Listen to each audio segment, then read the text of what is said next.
श्री शिवाय नमस्तुभ्याम। हर हर महादेव। तो कैसे हैं आप सब। देखिए आज का ये वीडियो बहुत ही ज़्यादा खास होने वाला है। जैसा कि हम सभी जानते हैं कि अभी पितृपक्ष के बहुत ही पावन दिन चल रहे हैं। तो आज के इस वीडियो में हम आपको बहुत ही सुंदर सा और प्यारा सा उपाय बताने वाले हैं, जो आपको मात्र 2 जगह काले तिल को अर्पित करना है और आपके जो पितृ दोष हैं वो पितृ आशीर्वाद में बदल जाएंगे। ये उपाय विशेषकर पितरों के निमित्त ही करना होता है। अगर आप चाहते हैं कि आपके जो पितृ हैं वो तृप्त हो जाएं, आपके जो पितृ हैं वो प्रसन्न हो जाएं, तो आपको ये उपाय ज़रूर करना चाहिए। देखो अभी श्राद्ध पक्ष के बहुत ही पावन दिन चल रहे हैं और ये जो 16 दिन होते हैं ये हमारे पितरों को ही समर्पित होते हैं। जो हमारे पितृ जो होते हैं वो पितृलोक से धरती लोक पर आते हैं और जो उनका निवास होता है वो पीपल के वृक्ष के वहाँ पर होता है। और जो हमारे जो पितृ होते हैं वो दक्षिण दिशा की ओर से आते हैं। तो हमें इन दिनों में अपने पितरों के लिए कोई ना कोई उपाय तो अवश्य ही करना चाहिए। आज के इस वीडियो में हम जो आपको उपाय बताएंगे वो आपको पितृपक्ष के इन पावन दिनों में कभी भी कर लेना है। आप चाहें तो कल कर लें, नहीं तो इन 16 दिनों में आपको कभी भी इस उपाय को ज़रूर करना चाहिए।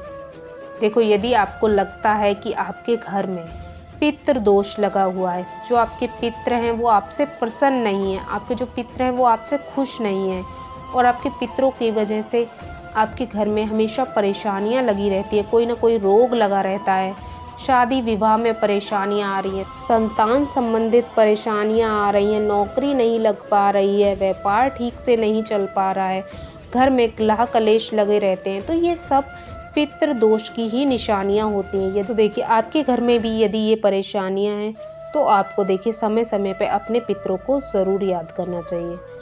कई बार ऐसा होता है कि हम अपने पितरों को कोई भी शुभ कार्य होता है, कोई भी मांगलिक कार्य होता है, हम उसमें अपने पितरों को यदि याद नहीं करते तो जो हमारे पितृ होते हैं वो हमसे रुष्ट हो जाते हैं। उनको लगता है कि हम उनको भूल गए हैं। इसीलिए आपको हमेशा आपके घर में कोई भी शुभ कार्य होता है, कोई भी मांगलिक कार्य होता है, तो आपको सबसे पहले अपने पितरों को ज़रूर याद करना चाहिए, उन्हें दिल से धन्यवाद करना चाहिए और कहना चाहिए कि आप हमारे जीवन भर हमारे साथ रहें। ऐसा आपको उन्हें मन से धन्यवाद करना चाहिए ताकि आपके पितरों को भी लगे कि हाँ हमारे बच्चे हमें समय समय पे याद करते हैं। तो इसीलिए कहते हैं ना, यदि हमारे जो पितृ होते हैं वो प्रसन्न होते हैं तो जो हमारा जीवन होता है वो सुख में बन जाता है। और यदि हमारे पितृ ही प्रसन्न नहीं है तो आप दुनिया के किसी भी कोने में चले जाओ, आपके जीवन में आपको कभी भी वो सुख मिल ही नहीं सकता। इसीलिए हमें अपने पितरों को खुश करना बहुत ही ज़्यादा ज़रूरी है। तो आप भी चाहते हैं आपके जीवन में आपके पितरों को आपका आशीर्वाद प्राप्त हो, तो आपको ये उपाय करना चाहिए। देखिए किस प्रकार से करना है अब समझना। तो देखिए आपको लेने हैं सबसे पहले काले तिल। आपको एक एक चुटकी काले तिल ले लेना है।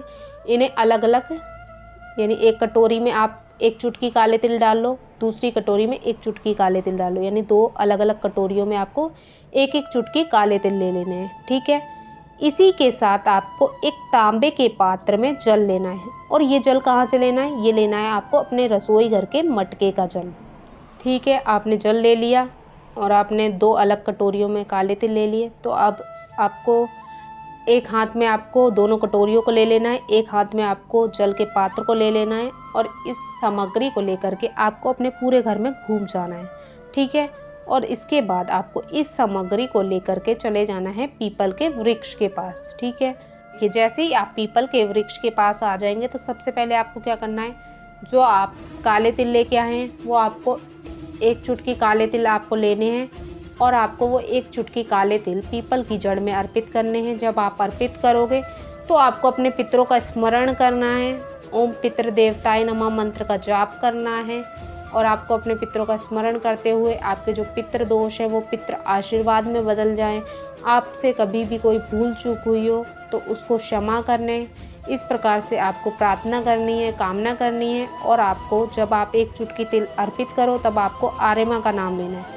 आर्यमा जो पितरों के देवता होते हैं उनका नाम लेना है। और इस प्रकार से आपको जो 1 चुटकी तिल है वो आपको काले तिल पीपल की जड़ में अर्पित कर देना है। ठीक है, तो आपने एक चुटकी काले तिल अर्पित कर दिए। अब आपके पास एक चुटकी काले तिल और है और एक लोटा जल है। तो ये सामग्री को लेकर के आपको चले जाना है भगवान शिव के मंदिर।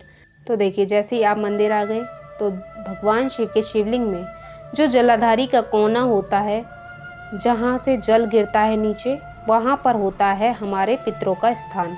ठीक है, तो वहाँ पर आपको ये जो एक चुटकी तिल हैं उसमें से आधे तिल, यानी कि जो एक चुटकी तिल है उसमें से एक चुटकी तिल आपको वहाँ पर अर्पित करने हैं जहाँ पे हमारे पितरों का स्थान है, यानी जलाधारी के नीचे। आपको ये एक चुटकी काले तिल अपने पितरों का स्मरण करते हुए आपको ये जलाधारी के नीचे जहाँ से जल गिरता है वहाँ पर अर्पित कर देने हैं। आर्य माँ का आपको नाम लेना है और आपके जो पितृ दोष है वो पितृ आशीर्वाद में बदल जाए, इस प्रकार से आपको प्रार्थना करनी है, कामना करनी है।